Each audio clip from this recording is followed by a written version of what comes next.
Всем привет! Меня зовут Игорь, я автор канала The Sport, и я решил запустить на своем канале новый формат. Каждую неделю я буду вам рассказывать о самых, как мне кажется, интересных событиях из мира спорта, будь то футбол, баскетбол, хоккей или что-то еще. В российском сегменте YouTube этого, как мне кажется, еще никто не делал, поэтому, возможно, я буду в какой-то степени первопроходцем. И если вы тоже считаете себя разносторонне интересующимся человеком и занимаетесь там не только футболом, но интересуетесь другими видами спорта, надеюсь, это видео вам понравится. В общем, не буду долго запрягать, погнали!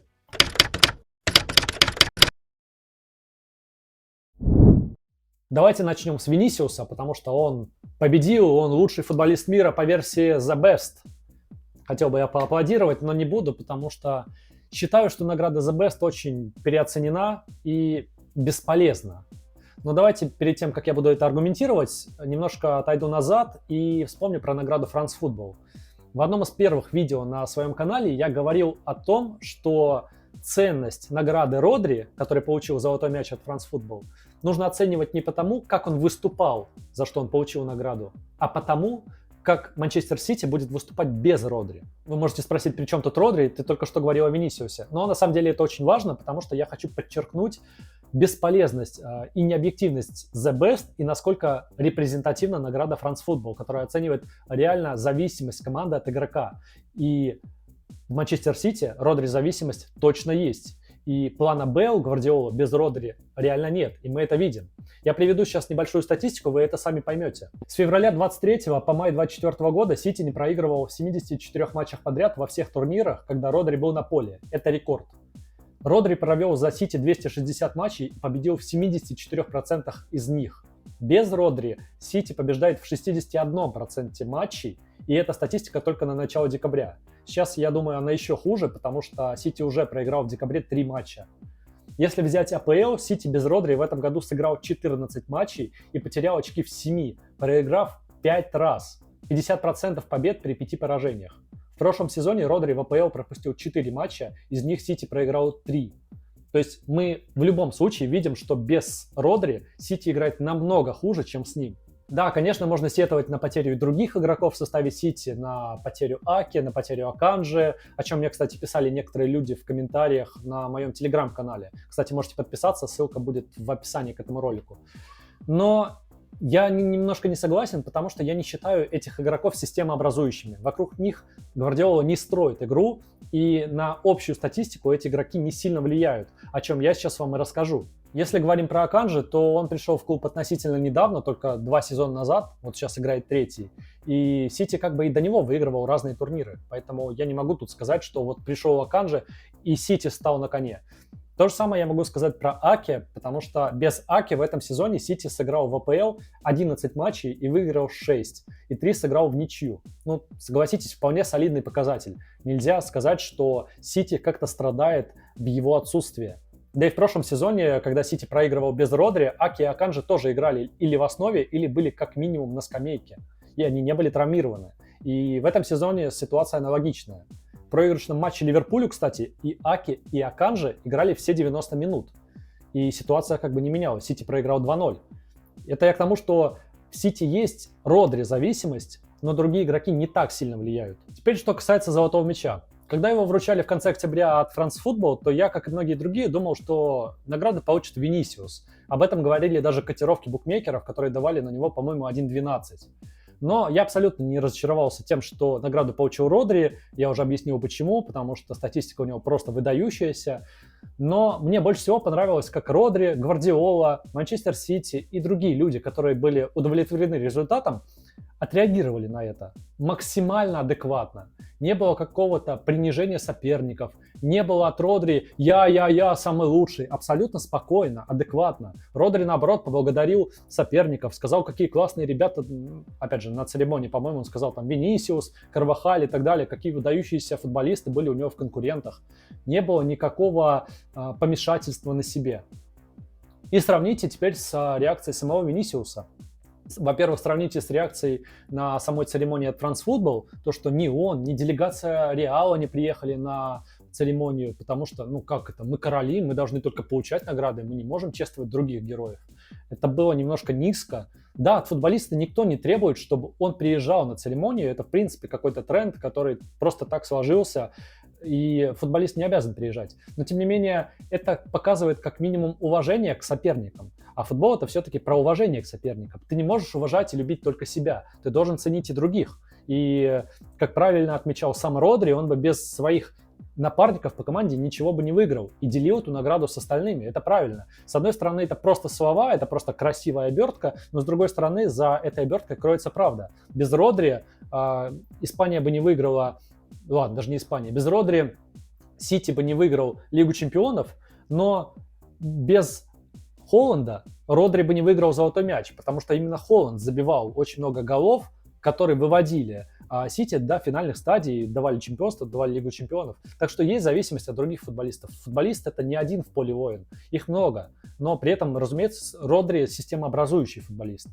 Вот. А по поводу Винисиуса, мне не понравилась его реакция на France Football, как он отреагировал, как все окружение Реала отреагировало на это. Это было немножко противно. Это недостойно королевского клуба. Я люблю Винисиуса как игрока, я считаю его фантастическим игроком, наверное, лучшим вингером на данный момент, но его поведение оставляет желать лучшего, и футболисту такого калибра необходимо работать с психологом. Мне кажется, Винисиусу надо взять пример с Леброна Джеймса, которому уже почти 40 лет, и он выдает космические цифры в NBA, делает там 20 плюс очков за игру, 9 подборов там, или ассистов, ну почти трипл-дабл, грубо говоря, по статистике. Но при этом не жалуется, что ему не выделяют там 5-й MVP в его карьере, хотя он был близок несколько раз там в 2018 году, потом пару лет назад за Лейкерс.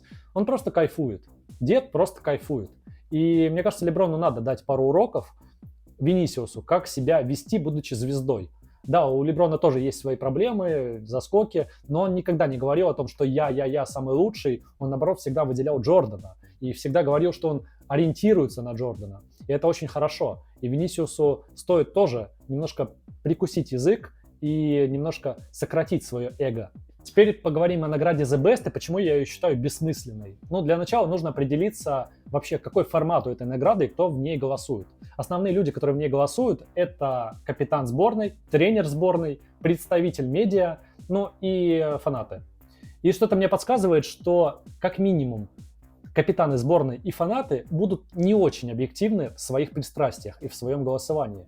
И, во-первых, все еще помнят вот этот раздутый скандал с самим Винисиусом, окружением Реала по поводу того, что его обокрали во время награды France Football. И, скорее всего, это также отложилось в памяти, поэтому хотели в награде The Best как-то это компенсировать, чтобы опять не было вот этого нытья по поводу черного расизма и так далее. Во-вторых, заметьте, какой был основной отрыв Винисиуса от Родри и в каких именно голосованиях. Самый масштабный разрыв был на стороне капитанов и фанатов. То есть 617 баллов за Винисиуса и 373 балла за испанца среди капитанов, и намного еще больше разрыв голосований фанатов. В то время как тренеры и медиа отдали, хоть и с небольшим перевесом, но победу Родри. Как вы думаете, на основании чего футболисты голосовали за Винисиуса?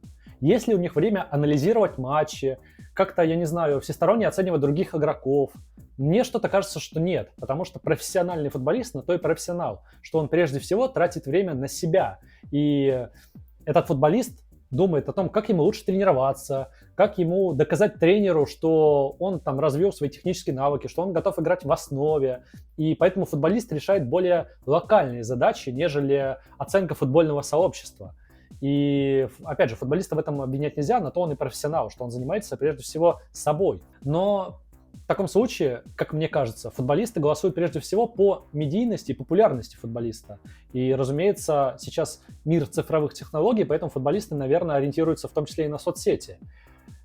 А тут у Родри шансов просто не было, потому что у Винисиуса в Инстаграме 50 миллионов подписчиков, у Родри нет Инстаграма. Вот и все. И у него вообще нет соцсетей, а на Винисиуса подписаны в том числе сотни футболистов, и, конечно, они тупо знают его лучше, чем Родри. И это не объективное голосование, а какая-то калька на Евровидение, где все голосуют не за лучшего, а за того, кто тебе ближе по политическим мотивам, по каким-то другим, кого ты лучше знаешь. Но это на самом деле не очень объективно.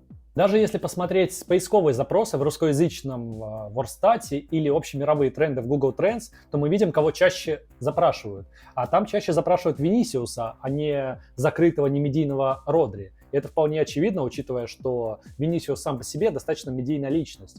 А если посмотреть еще, в каких странах выигрывает Винисиус в запросах в Гугле, то становится очевидно, за счет чего такой разрыв. Это Северная и Южная Америка, это половина Африки, ну и большая часть перенаселенной мигрантами Европы. И что-то мне подсказывает, что люди там голосовали не по достижениям футболиста, а по медийности и цвету кожи. Эти же мои слова и подтверждают то, что Лео Месси занял 6-е место в опросе. Лео Месси, который последний год играл в МЛС, и даже там на самом деле не особо чего-то добился. Ну, огромная фан-база имеет свои плюсы. Как говорится, сначала ты работаешь на зачетку, а потом зачетка работает на тебя. Именно поэтому я считаю, что награда The Best – это награда не лучшему футболисту, а самому медийному футболисту. Поэтому я считаю, что лучшее, что можно сделать с наградой The Best – это ее упразднить.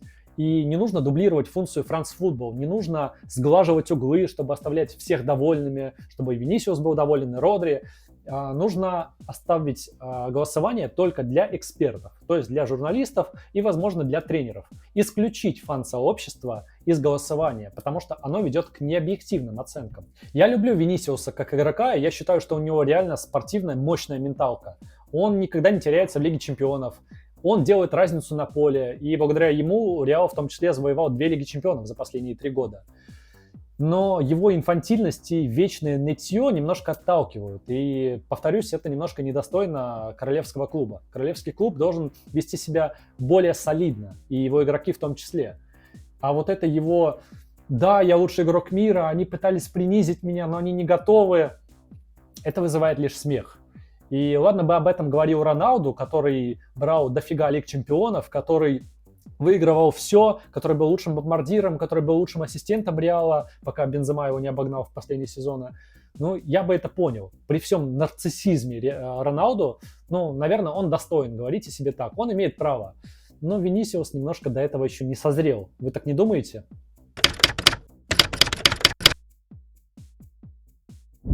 Лука Модрич стал самым титулованным футболистом в истории мадридского Реала. 28 трофеев. Я напомню, что в 2013 году Модрича признали худшим трансфером в истории Реала, и он переходил в клуб далеко не юном возрасте, в 26 лет. И я думаю, что мало кто мог предположить, что хорват переживет такой ренессанс. В те годы в составе мадридского Реала играли топовые полузащитники типа Анхеля Ди Мария и Месута Озила. Покупались разные новые звезды, которые себя абсолютно не оправдали, типа Нури Шахина. Они уже все ушли, а Модрич до сих пор в клубе. Тот самый Модрич, который фантастически перевернул игру в матче с Манчестер Юнайтед в 2013 году своим голом издалека. Тот самый пи***ц на машине, который сигналит. Надеюсь, да, продолжим. Тот самый Модрич, который в финале 2014 года с Атлетико выдал ключевой ассист на Рамоса с углового и перевернул игру. Тот самый Модрич, который в финале 2017 года с Ювентусом шикарно отобрал мяч на фланге и выдал лютейший ассист на Роналду. Тот самый Модрич, который годом позже выиграл золотой мяч и довел хорватов до финала чемпионата мира. Тот самый Модрич, который в 2022 году выдал космический радиоуправляемый ассист на Родриго в матче с Челси. И тот самый 39-летний Модрич, который и сейчас, хоть и не каждый матч играет в основе, но показывает фантастические цифры с 90% точности пасов в Ла Лиге и почти 2 ключевыми пасами за игру и покрытием значительной части поля. Особо нечего мне больше добавить про Модрича, тем более, я думаю, вы и сами без меня о нем многое знаете. Единственное, что я скажу, лично для меня Модрич больше всего ассоциируется с мадридским Реалом в 21 веке. При том всем, что в составе клуба играли Касильяс, Рауль, Марсело, Рамос, Роналду, Бензема и другие монстры мирового футбола. Но именно Модрича я считаю некой изюминкой клуба. Это, знаете, такой герой, который часто незаметен, но выполняет такой колоссальный объем работы, без которого клуб просто бы не существовал. Но это как Родри Манчестер Сити, о чем я уже говорил ранее. Вот, поэтому тут можно привести цитату Оксимирона в одном из батлов. Он герой не потому, что качок и боец, а потому, что не может иначе.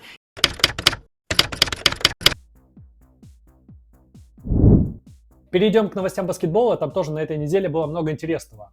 В NBA Мемфис победил Golden State Warriors со счетом 144-93. Это самая большая разница в счете в NBA в этом сезоне. Golden State проиграл с разницей в 51 очко. Что тут можно сказать? На самом деле это регулярка, и как бы ничего особо страшного не происходит. Я думаю, что Golden State выйдет в плей-офф. Но, с другой стороны, конечно, пугает та деградация, которую сейчас Golden State испытывает.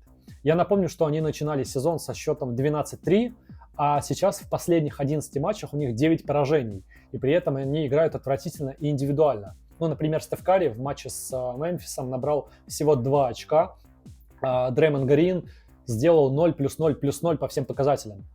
И, конечно, посмотрим, что будет весной, но пока что Golden State штормит не по-детски. С другой стороны, есть LeBron Джеймс, который поставил на днях очередной фантастический рекорд. Он вышел на первое место по проведенным минутам в регулярном чемпионате. На счету звездного форварда Лейкерс теперь 57 446 минут на момент окончания игры с Сакраменто. А еще примерно через 800 набранных очков LeBron поставит еще один рекорд. Он наберет 50 тысяч очков, включая регулярный чемпионат и плей-офф. Но я думаю, такое, если и побьется, то очень-очень не скоро. И если мы говорим о спортивном долголетии, то многие будут вспоминать примеры Месси, Роналду, там, Бьорн Даллена, которые в 35, 37, 40 лет показывали космические цифры. Но лично я, наверное, буду ставить Леброна на первое место. Да, мы сейчас не учитываем его полезность для команды, плюс-минус, который он дает команде, там, если брать статистические показатели. Но если мы говорим чисто об индивидуальных каких-то достижениях, сколько очков набирает, как он данкует до сих пор, то Леброн у меня будет как минимум в топ-3, но, возможно, даже на первом месте.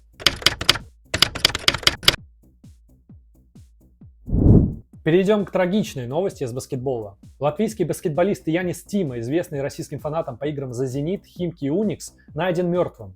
Судя по сообщениям из разных СМИ, экс-спортсмен не выдержал расставания с Анной Седоковой, на которой он был женат около 5 лет, и с которой развелся в декабре этого года. Также, по данным разных источников, у Яниса были проблемы с финансами, и в последнее время он жил за счет жены. Что тут можно сказать? Я думаю, что у многих из вас, и у меня в том числе, были какие-то кризисные тяжелые ситуации в жизни, в которых казалось, что все остальное бессмысленно, жизнь не имеет смысла, что суицид — это какой-то выход. Но на самом деле я не могу такую позицию принять, и связано это с не какими-то религиозными аспектами, что, мол, суицидников не отпевают, что там они попадают в ад. Нет, я во все это не верю, я агностик. Дело немножко в другом. Больше всего меня удивляет то, что люди, которые живут точно не на окраине Брянска или Белгорода в двухкомнатной хрущевке, что эти люди настолько не ценят свою жизнь. Камон, чувак, тебе 32 года, просто живи, забей на обстоятельства, забей на развод, на еще что-то. Жизнь продолжается. Бросила Седокова, забей на нее. Ей 42, она старше тебя на 10 лет, найдешь помоложе себе. И жизнь точно не заканчивается, тем более для тебя, для человека из медийной сферы. Тебя знают, на тебе страница в Википедии есть, камон. И можно начать жизнь заново, тем более с твоими перспективами, с твоими связями. У любого профессионального спортсмена есть много знакомых, которые тебе могут помочь. Зачем сразу же бросаться в петлю? Это не выход. И многие могут мне сказать, что нельзя говорить плохо о усопшем, но если об этом вообще не говорить, об этом нужно говорить. Если об этом не говорить, то будет еще хуже. Таких суицидов будет больше. У нас и так статистика по тем же самым разводам ужасная. В целом говорил недавно, что у нас 8 браков из 10 распадается. Так что Янис был не первый и не последний. И что теперь, половина мужчин после развода в петлю лезть? А кто вообще тогда останется жить в России? Менты. По поводу проблем с финансами, на самом деле для меня тоже удивление, потому что он профессиональный баскетболист и зарабатывал точно не 100 тысяч рублей на рядовой позиции. И спортсмены в целом достаточно обеспеченные люди, поэтому вопрос финансов для меня какой-то странный. Как он быстро слил так свои деньги? Неужели он никуда не вкладывался? Опять же, повторюсь, у него, наверное, есть знакомые, друзья из мира бизнеса. Тем более, если он был приближен к селебам, судя по тому, что он был женат на селебе. Неужели ему не подсказали, куда вложиться? И я думаю, что профессиональный спортсмен, в принципе, имеет больше возможностей для масштабирования своего бюджета, чем обычный рядовой человек. Да и, в принципе, сейчас много есть разных проектов, медийных проектов, всякие шоу на Ютубе, в том числе баскетбольные шоу типа Medium Баскета, куда ты можешь прийти в качестве соведущего, амбассадора, приглашенной звезды и зарабатывать на этом, как это делали, например, на соответствующих футбольных шоу, тот же Слуцкий, Дзюба. у тебя больше возможностей, чем у обычного человека, и перспектив больше. Тем более тебе всего 32, а тебе еще помнят. Поэтому, не знаю. Мне кажется, что было бы желание, можно было бы разрулить любую проблему. Ну, а петля, повторюсь, это не выход.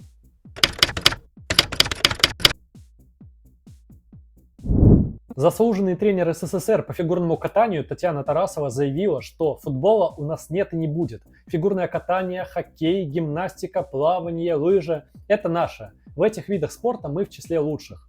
Она это заявила после проведения опросов ЦИОМ о национальных видах спорта, результаты которого опубликовали в декабре. В этом опросе 27% россиян национальным видом спорта считают хоккей.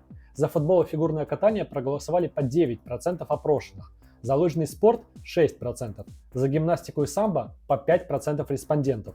Что тут можно сказать Татьяне Анатольевне? Я родился в Брянске, в далеко не самом богатом районе, и первым видом спорта, с которым я мог технически познакомиться, был футбол.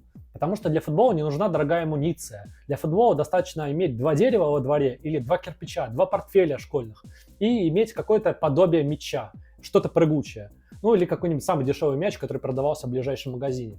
И все. И я думаю, что именно поэтому футбол является самым популярным видом спорта, потому что он самый доступный вид спорта во всем мире. А хоккей, как и прочие виды спорта, всегда были для тех, кто побогаче. Я бы даже сказал крамольную мысль, что хоккей в нашей стране – это спорт для элиты. А то, что в России не развивается футбол, так кто в этом виноват? Что опять народ не тот попался? Почему в России до сих пор существует этот вредный лимит на легионеров, который вообще не дает стимула для развития российского футболиста? Потому что этому футболисту достаточно иметь просто паспорт для того, чтобы попасть в основной состав. Почему у нас не развиваются детские и юношеские школы в регионах? Я не говорю сейчас про Москву, я говорю и про мой Брянск, Белгород, Курск, Смоленск, другие регионы, где в основном футбольные поля – это пережитки советской эпохи. Даже те поля, на которых я играл, они были построены в Советском Союзе. Где новые поля? Понятное дело, что-то где-то есть, создается, но этого недостаточно для большой страны. Именно поэтому у нас футбол не развивается. Вы поедете, например, в соседнюю какую-нибудь Грузию и увидите в условном Батуми, что там футбольное поле на футбольном поле. Там дети везде могут играть в футбол. Именно поэтому та же Грузия сейчас дошла до плей-офф Евро и достаточно неплохо выступала в Лиге наций. Маленькая страна, потому что там развивался футбол. А в России на футбол забили. Именно поэтому он не развивается. Но при этом популярность не страдает. Как мы видим по данным того же Трансфермаркета или Спортэкспресса, видим, что в принципе посещаемость плюс-минус на уровне, даже после введения Fan ID. Она не просела. Но при этом, разумеется, высоких достижений наш футбол никогда не достигнет при таком государственном управлении.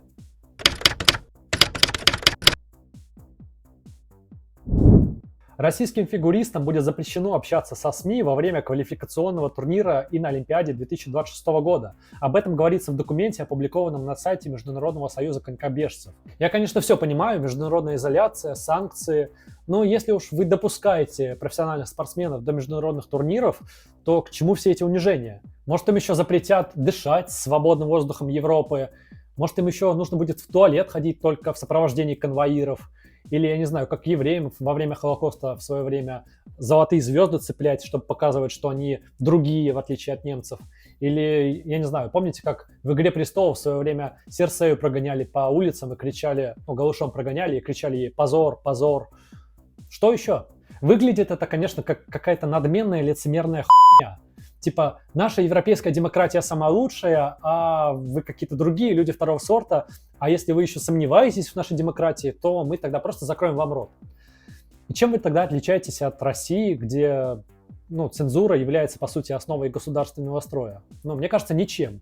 Да и что, по вашему мнению, спортсмены, которые приедут к вам на Олимпиаду, будут ходить на какие-то европейские пророссийские каналы и пропагандировать свои ценности? Но почему-то теннисисты же выступают до сих пор на международном уровне, и почему-то они как-то не пропагандируют эти ценности. Почему тогда фигуристы должны это делать? Как-то это странно. Это какая-то очень странная и достаточно противная политика двойных стандартов, согласитесь. На месте фигуристов я бы на самом деле отказался ехать на такие выступления, потому что, мне кажется, грош цена таким турнирам. Вот такие новости спорта на этой неделе мне запомнились больше всего. Что вы о них думаете? Что вы думаете насчет нового формата на моем канале?